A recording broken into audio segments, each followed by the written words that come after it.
My daughter transitioned 21 months ago, so February 20th of 2023. And shortly after she transitioned, I it was a day I was supposed to go back to work. Hadn't been back to work since this happened, and I could not. I just could not go back to work. I really struggled, and I was exhausted. And I went back to my house and I took a nap. And when I took that nap, I had a dream, and my daughter came to me in the dream, and she was younger than she was. She was a younger version of herself, the way she looked. She was happy, and she had sort of a glow about her, a lightness about her, smiling. And we were having conversation. I can't really remember a lot of the conversation, but we were having conversation. And then she decided that she needed to go. She was going to go somewhere. And before she left, she kept saying to me, "He's not okay. He's not okay." And in the dream, it was as if I knew who she was talking about, but I was responding with, "No, I think he's fine." And she was saying, "No, he's not." When I woke up, I had no idea who she was talking about, but it stuck with me. And it was a very unusual experience for me. The whole dream was unusual. And I talked about it with family members and just kept going, who was she talking about? Who is not okay? And I want to mention too, that was about 4 o'clock in the afternoon on that day. The next morning, I tried to go to work again, and I just kept having this feeling like I needed to call her father, my ex-husband. And so I did. And he had had a cancer situation prior to this, but it was my understanding that he had had the surgery and he was, on the mend. And I knew he had had an appointment coming up. And so, or had just had an appointment. And so when I called him, it was really, I was crying and upset and talking about her and her birthday and what to do with that situation. And I just, asked him, "How was your test?" And, he lied, but I could see right through him because I knew him. And he said, "Everything's okay." And I said, "No, I don't think so." And then it hit me. And he came to where I was at that moment and told me that he just found out. Actually, he found out at 4 o'clock the day before that his cancer was terminal.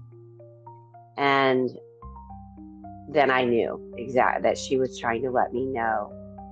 And from that, I have a son as well who's here in the physical. And so my ex-husband asked us to come back home and be with him, sort of walk him home. So we did, because I felt like that's what she was guiding me to do. I just felt like that's what she was trying to say, like, he needs you. That was huge, life changer in many ways. And so that's what we're doing. And it was amazing. And it was at that time that I started feeling this like compulsion to reach out to a medium, which it was not something I'd ever really thought about before. Not that I was opposed, I just was, I don't know, but it was such a strong urging. I didn't even really feel like it was coming from me. It was like always there. So I did, and had so much come through. My daughter came through, and there was so much evidence to support that she's right here.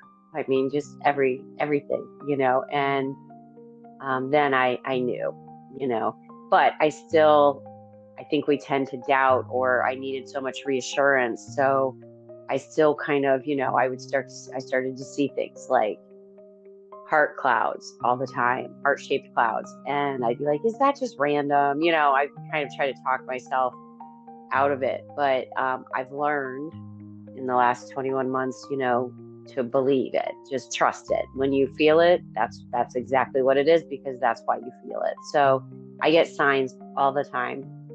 I have a grandson, her son, and I don't usually ask my daughter for specific signs, because to me it feels sort of pushy, like you're probably like busy and you've a lot going on, and I feel like I'm high maintenance anyway, like with her. But this one day, for some reason, and I don't know why, I said, can you show me a snail?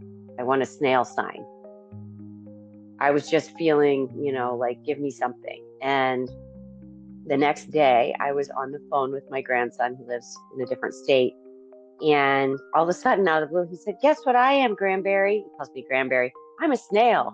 It's out of the blue. We were not talking about snails. And I knew, I thought, she's so clever. Her name's Rhiannon. And she's just so clever, because she knew how badly I wanted to talk to him. I don't get to talk to him that often.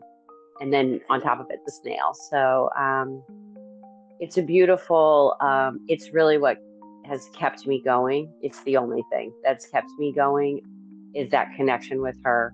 It's the most important thing in my world now, and I know she's here with me all the time. And I'm learning practices and things because of that, that help me to strengthen that. And I'm so grateful for that. And what I know is that she's guiding me to all of it. She guided me to spirit.